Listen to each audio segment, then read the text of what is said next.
અત્યારે એટલી બધી ખરાબ પરિસ્થિતિ થઈ ગઈ. અત્યારે મારી પાસે બીજા પાસે સગાવાલા પાસે ઓળખીતા પાસે પૈસા લઈને અમારે આ ઘર ચલાવવું પડે છે.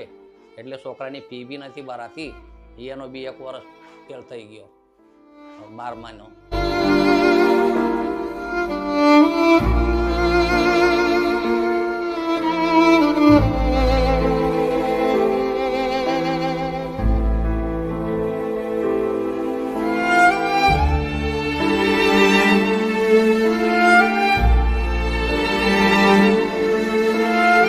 શું નામ છે દાદા તમારું? મારું નામ શ્રીરામ નામદેવ બાવીસકર છે. અને બા તમારું?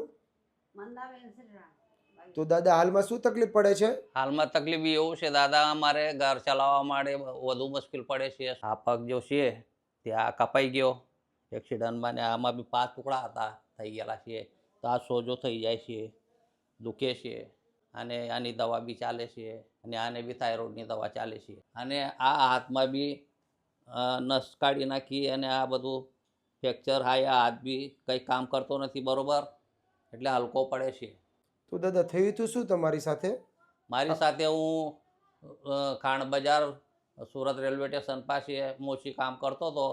હું નીચે કામ કરવા બેસેલો હતો. તે પેલું રેલવેનું જે ઇંગલ આવે છે ને આમ આડું ગન્નાળા પર, તો આયસરવાલાએ ઠોકી દીધું હતું, અને તે મેં નીચે કામ કરતો તો મારા બંને પગ પર પડી ગયો હતો. અચ્છા, એ આઈસરનું પેલું ઇંગલ આવે એ તમારા પગ ઉપર પડેલું? હા, પછી મારા પગ પર તો થોભી ગયું હતું એ ઇંગલ. 20-25 લોકોએ આમ ઉચકવાની કોશિશ કરી હતી, તે નથી ઉચકાતું હતું. તો એક હાથે બધાને થોડુંક હલી ગયું તો મેં પગ ખેંચી લીધા. પછી મને સિમેરા હોસ્પિટલમાં લઈ ગયા હતા 108 નંબરમાં. પછી મારે આમાં 10 થી 12 લાખ રૂપિયા ખર્ચા થઈ ગયા હતા. તો તે માટે મેં બીજે સગા સંબંધી ઓળખીતા પાસેથી લઈને એ હોસ્પિટલનો કરેલો હતો પૈસાનું. તે પછી પેલી કેસ નાખી હતી, તો વકીલે એમ કે આના પૈસા મળશે. તો મેં કીધું પૈસા મળશે તો પેલો જો દેવો થઈ ગયેલો છે તે આપી દેવા, પણ તે કેસ કંઈ પટી નહીં અને પૈસા આવ્યા નહીં, એટલે મારું ઘર વેચાઈ ગયું સંજયનગરમાં. તો દાદા હાલમાં તમારી ઉંમર શું છે? મારી અત્યારે 65 છે. અને બા તમારી? એ 60 છે, અને 60-61 વચ્ચે છે. તો દાદા આજે આ ઉંમરમાં તો ઘણી બધી તકલીફ નહીં પડતી હોય? તકલીફ પડે છે, પણ હવે તો ઘર તો ચલાવવું પડે ને દાદા. એ વાત પણ સાચી છે, મહેનત તો કરવી જ પડશે.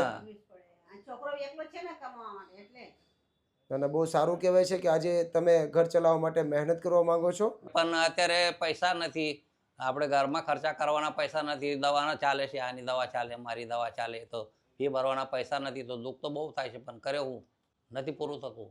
તો દાદા આજે આવી પરિસ્થિતિ કેમ થઈ ગઈ છે? પરિસ્થિતિ હું કમાતો હતો, તો અત્યારે તો આ તો ઘરે બેઠેલો છે, તો અત્યારે કંઈ થતું જ નથી. 5.5 વર્ષથી કંઈ કામ ધંધા નથી થતા, એટલે અટવાઈ ગયા છે એકદમ. અને જ્યારે એક્સિડન્ટ નહોતું થયું તે પહેલા શું કામ કરતા હતા? એક્સિડન્ટ પહેલા શું કામ કરતા હતા? પહેલાં તો હું આરું કમાતો હતો, મોચીનું કામ કરતો હતો, કમાતો હતો આરો. મારું મકાન બી લીધું હતું, એ બી વેચાઈ ગયું આ બધા ખર્ચા આમાં, પગના ખર્ચામાં. એટલે 12-13 લાખ રૂપિયા દેવો થઈ ગયો તેમાં. મકાન બી વેચાઈ ગયું સંજયનગર લિંબાયતમાં. અત્યારે એટલી બધી ખરાબ પરિસ્થિતિ થઈ ગઈ. અત્યારે મારી પાસે બીજા પાસે સગાવાલા પાસે ઓળખીતા પાસે પૈસા લઈને અમારે આ ઘર ચલાવવું પડે છે. એટલે છોકરાની ફી બી નથી ભરાતી.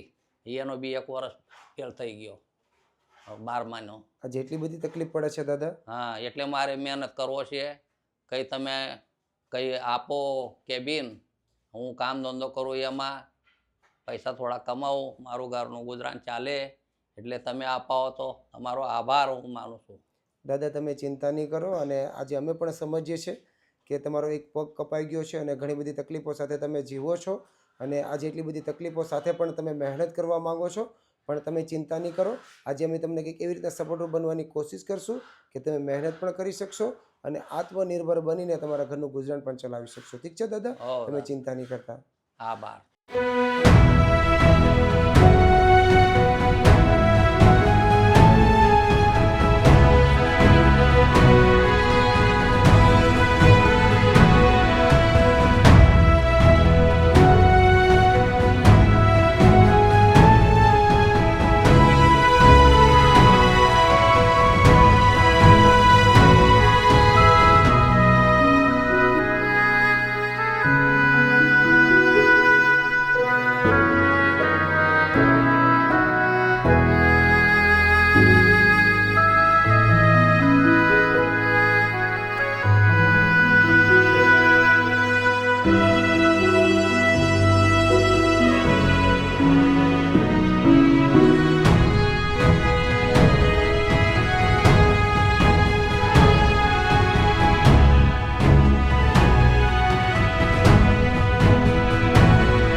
કેવું લાગ્યું છે કાકા આજે?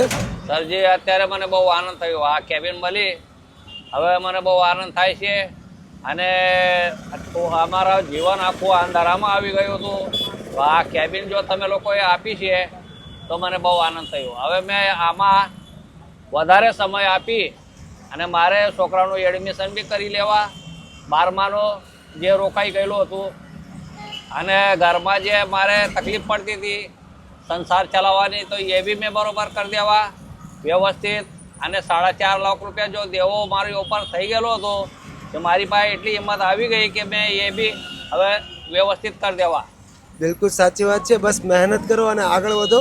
બસ તમારી જેવા દિવ્યાંગ લોકોને હર હંમેશા માટે હિંમતની જરૂર હોય છે. બસ આજે આ રોજગારના માધ્યમથી તમારામાં હિંમત પણ આવશે અને મહેનત પણ કરી શકશો. કેવું લાગે છે બા આજે? સારું લાગે છે.